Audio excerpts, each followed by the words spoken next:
shifts. He who accuses must prove his allegations with evidence that meets not only the degree of proof required, but also meets the evidentiary standards of admissibility, credibility, relevance, materiality, and competence. We therefore should not lose sight of the core principle that the burden of proof is on the prosecution, and unless it discharges that burden, the accused need not even offer evidence on her behalf, and she will be entitled to an acquittal. This is the law then.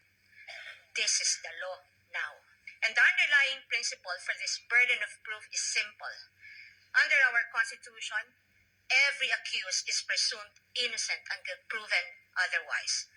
An accused has in her favor the presumption of innocence which the Bill of Rights guarantees. Kinikilala ng ating saligang batas na sa bawat paglilitis, ang isang individual ay nahaharap sa malalim at napakalaking makinarya ng buong Estado.